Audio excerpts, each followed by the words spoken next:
नमस्कार दोस्तों, मैं हूं हिमांशु भट्ट। नवरात्रों में माँ दुर्गा के 4 रूपों की पूजा करने के बाद 5वें दिन हम पूजा करते हैं स्कंद माता की। हम भगवताचार्य पंडित पवन कृष्ण शास्त्री जी से जानेंगे कि किस प्रकार से स्कंद माता की पूजा की जाती है, किन किन बातों का ध्यान रखने की ज़रूरत है और कौन है स्कंद माता और उनकी उपासना करने का क्या महत्व होता है। पंडित जी, आपको प्रणाम। प्रणाम। राधे राधे। स्कंद माता कौन है?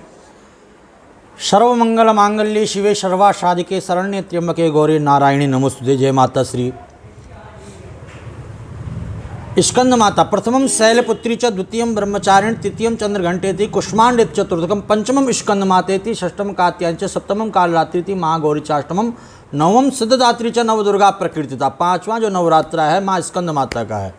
स्कंद माता माँ पार्वती के जो पुत्र हैं कार्तिकेय का नाम है स्कंद, और माँ पार्वती अपनी गोद में कार्तिकेय को बैठाई हुई है और इसलिए माँ का नाम स्कंद माता पड़ा है। कार्तिकेय से बहुत प्रेम करती है और कार्तिकेय का नाम स्कंद, इसलिए माँ का नाम स्कंद माता पड़ा है। और जो भक्त माँ स्कंद माता की उपासना करता है, माँ उसे पुत्रवत प्रेम करती है। जैसे अपने बेटे कार्तिकेय को माँ प्रेम करती है, स्नेह करती है, वैसे ही अपने भक्त को भी माँ प्रेम करती है। और माँ का जो पूजन का विधान है, जैसे अन्य रूपों का पूजन किया जाता है दूध दही घी शहद शर्करा पंचामृत से, वैसे ही माँ भगवती स्कंद माता का भी पूजन किया जाता है। स्नान कराया जाता है, श्रृंगार किया जाता है, माँ को पुष्प अर्पण किए जाते हैं। और जैसे कि कालिदास, आपने नाम सुना होगा कि कालिदास पहले बड़े अज्ञानी थे, परंतु जब उन्होंने माँ का पूजन किया, स्कंद माता का पूजन किया, तो वो बड़े प्रकांड विद्वान बन गए। और उन्होंने रघुवंश, मेघदूत और अनेकों जो है ग्रंथों का और किताबों की जो है रचना की, क्योंकि माँ के उपासना करने से उन्हें ज्ञान की प्राप्ति होगी। तो इसलिए 5वें नवरात्रि के दिन माँ स्कंद माता का पूजन बड़े धैर्य के साथ, बड़े प्रेम के साथ, बड़े विधि विधान के साथ, और सबसे बड़ी बात है, भगवान कहता है कि भाव का भूखा हूँ मैं, भाव ही बसार है, और भाव से भज ले मुझे तो भव से बेड़ा पार है। माँ स्कंद का पूजन जैसे कि बड़े भाव और बड़े प्रेम से किया जाता है। और आपने स्तुति भी श्रवण की होगी कि कुपुत्रो जाए तो क्वचिदपि कुमाता न भवती। पुत्र कुपुत्र हो सकता है, परंतु माता कभी कुमाता नहीं होती है। तो जिस प्रकार से माँ अपने बेटे स्कंद से प्रेम करती है, अपने भक्तों से भी प्रेम करती है। और सभी से मेरा निवेदन है कि माँ स्कंद का पूजन करें और अपनी मनोकामना को पूर्ण करें। किन किन बातों का पूजन करते वक्त विशेष तौर पर ध्यान देने की ज़रूरत है?